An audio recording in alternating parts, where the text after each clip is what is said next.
Olá pessoal, no vídeo de hoje iremos falar sobre os fármacos antihipertensivos que atuam no sistema cardiovascular. Mas antes, o que é hipertensão?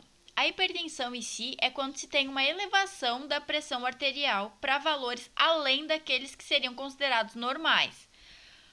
Mas para a hipertensão ser considerada uma doença, ela deve ter os valores acima desses que são considerados normais. É uma pressão sistólica persistente acima de 140 milímetros por mercúrio e uma pressão diastólica persistente acima de 90 milímetros de mercúrio.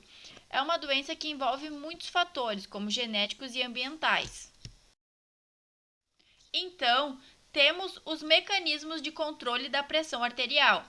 É diretamente proporcional ao débito cardíaco e à resistência vascular periférica. Vamos ver que as drogas antihipertensivas, para atuar diminuindo a pressão arterial, vão atuar ou no débito cardíaco ou na resistência vascular periférica. Se você reduz a resistência vascular periférica, consequentemente reduz a pressão arterial. Os fármacos antihipertensivos têm como objetivo a redução da morbimortalidade. Basicamente, se tem dois mecanismos de controle da pressão arterial, sendo eles os baroreceptores, que são eles que irão detectar tanto a redução da pressão arterial quanto o aumento da mesma. Ou seja, se estiver chegando muita pressão num vaso, o baroreceptor é acionado. Como exemplo, quando se está sentado ou deitado e levanta-se rapidamente, se tem uma tontura, por conta de que o baroreceptor demorou um pouco para responder. Então, resumindo, são responsáveis pela resposta rápida da pressão arterial, reduzem os vasos e aumentam o débito cardíaco, gerando um aumento compensatório na pressão arterial. E depois temos o sistema renina-angiotensina-aldosterona. É um efeito mais crônico, é um sistema hormonal de longo prazo. Ele promove assegurar mais sódio no sistema renal e, se assegura mais sódio nos vasos, acaba segurando mais água, aumentando consequentemente a concentração de sangue, gerando um aumento compensatório da pressão arterial. Temos então alguns tipos de drogas utilizados como antihipertensivos, sendo eles os beta-bloqueadores. Eles agem justamente no sistema renina-angiotensina-aldosterona. São fármacos que inibem os receptores beta-adrenérgicos nos rins e no coração. No coração, os receptores beta-adrenérgicos recebem adrenalina e aumentam a frequência cardíaca. Qual o objetivo da adrenalina no coração? Aumentar justamente a frequência cardíaca. Se tem algo que inibe esse receptor, a adrenalina então chega ao receptor e não tem grandes efeitos. O efeito então é reduzir o débito cardíaco e, consequentemente, a pressão arterial. Nos rins, acabam reduzindo ou diminuindo a pressão arterial por duas vias, tanto pela via direta no coração quanto pela via indireta lá no sistema renal. O sistema renina-angiotensina-aldosterona tem como a principal função manter a pressão arterial ou aumentar a mesma, de suma importância quando perde muito sangue e também quando se faz exercício. Temos então os inibidores de renina. Como o próprio nome já diz, eles agem inibindo a renina, lembrando que a renina é produzida pelos rins, e os inibidores de renina são inibidores seletivos. Se eu inibo a renina, não se transforma o angiotensinogênio em angiotensina, e se eu não transformo, eu não produzo aldosterona. E se eu não produzo aldosterona, não se eleva a pressão arterial, sendo assim uma forma de baixar a pressão arterial. Temos também os inibidores da enzima conversora de angiotensina, os IECA. Age inibindo renina, tem como função inibir a produção de angiotensina e, consequentemente, aldosterona. Reduzem a pressão arterial pela redução da resistência vascular, consequentemente reduzindo a pressão arterial. E, consequentemente, também se tem a vasodilatação das arteríolas e veias. Os bloqueadores do receptor de angiotensina 2, eles bloqueiam os receptores AT1, diminuindo a ativação da angiotensina 2.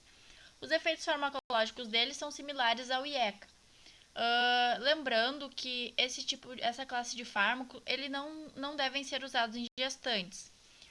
Eles agem nos receptores da suprarrenal. Lembrando que a angiotensina 2, ela se liga em receptores na suprarrenal, onde libera aldosterona. E se está bloqueado esses receptores, não chega informação para liberar aldosterona. E se não libera aldosterona, acaba não tendo os efeitos do aumento da pressão arterial. Os bloqueadores de canal de cálcio têm como objetivo, então, bloquear a entrada de cálcio na célula, reduzindo a força de contração cardíaca e dilatação das arteríolas. Consequentemente, entrando menos cálcio para dentro da célula, o coração vai bater mais devagar, vai ejetar menos sangue, e então vai diminuir o débito cardíaco, diminuindo a pressão arterial. Esses bloqueadores de canal de cálcio, a gente tem alguns efeitos adversos, como tontura, cefaleia, fadiga, edema periférico. No caso da tontura, gera essas sensações por conta da entrada reduzida de cálcio na musculatura lisa. O coração acaba reduzindo a força de ejeção e então acontece de o indivíduo tentar levantar e o coração não dá conta e a pessoa se sente tonta. As interações alimento-medicamento dos inibidores da enzima conversora de angiotensina e dos bloqueadores de receptor de angiotensina 2 são basicamente as mesmas. Entre elas, uma dieta com restrição de sódio e energia pode ser necessária, evitar substitutos do sal, limitar o álcool, entre outras. Os alfa-bloqueadores estão bloqueando então os receptores alfa-adrenérgicos. O controle simpático dos vasos ocorre em grande parte por ação agonista nos receptores alfa-adrenérgicos. A gente tem então algumas interações alimento-medicamento, como tomar o remédio ao deitar, sem considerar a alimentação, uma dieta com restrição de sódio pode ser necessária, limitar o álcool, entre outras. Os diuréticos são usados literalmente para aumentar a diurese, aumentando a excreção de água. Ou seja, se o indivíduo está urinando mais, consequentemente está perdendo mais líquido, sendo assim reduzindo o volume plasmático e reduzindo a pressão arterial. São uma das classes mais utilizadas como antihipertensivos. O objetivo final é a redução do volume sanguíneo e então a redução da pressão arterial. Esses fármacos dessa classe, eles têm 3 tipos. Temos como o primeiro tiazídicos, que agem no túbulo contorcido distal. Eles aumentam a excreção de sódio, cloro e água. Depois temos os diuréticos de alça, que agem então na alça de Henle. Eles acabam bloqueando a reabsorção de sódio e cloro nos rins.